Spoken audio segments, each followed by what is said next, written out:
Our series, Show and Tell, will take you inside some of the great libraries, both public and private, to explore books and treasures from Jewish history. As this is being shot around the beginning of the new year, and people buy calendars, sometimes for the new year, people who are still interested in print, or often change their calendar, what I thought would be interesting to show people was the very first known printed Hebrew calendar.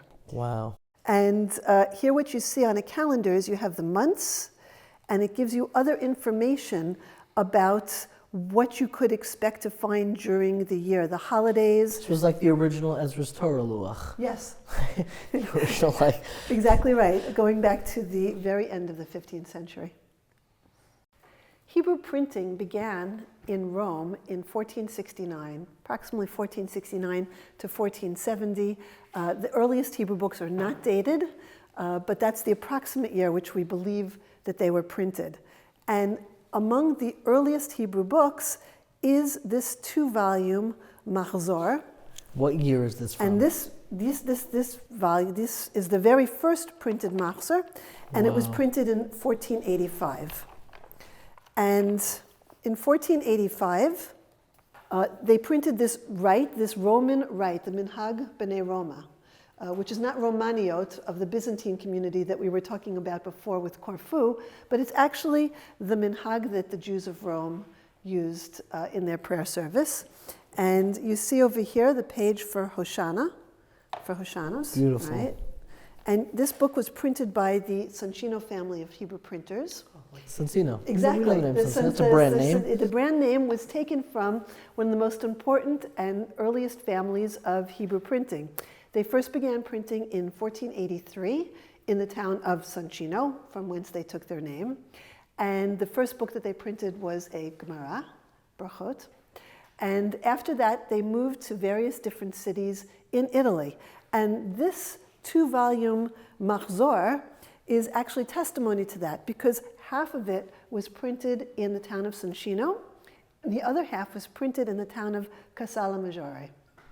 I noticed that you're pronouncing it Soncino. I know, that's the correct Italian name. And not Soncino. Yeah. Soncino is the Soncino is the Americanized way of doing it. Soncino. Yes. Soncino. Soncino. Exactly. I think I've got my accent wrong, so I was just going to get some weights. Yeah, okay. These are known as snakes, and they're weights that libraries use to hold down the book, but it's... Where do you buy snakes? On Amazon? You probably can. What can't you buy on Amazon?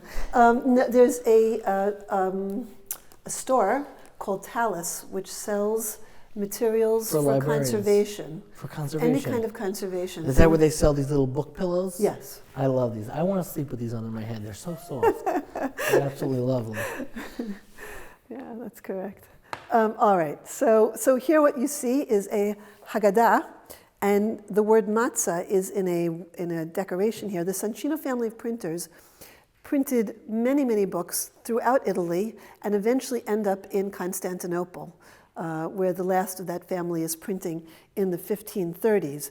But they were very interested in making beautiful books. So not only is their print beautiful, but they also hired artists to create woodcuts that would decorate the books.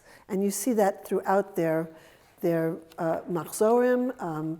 The Talmuds are decorated with beautiful initial letters, initial words. This is the opening to Pirkei Avot over here. Moshe Kibel Torah Misinai. There's a lot to be said about this particular book, but the fact that it's the first printed Machzor. This is the first printed Machzor. Absolutely beautiful.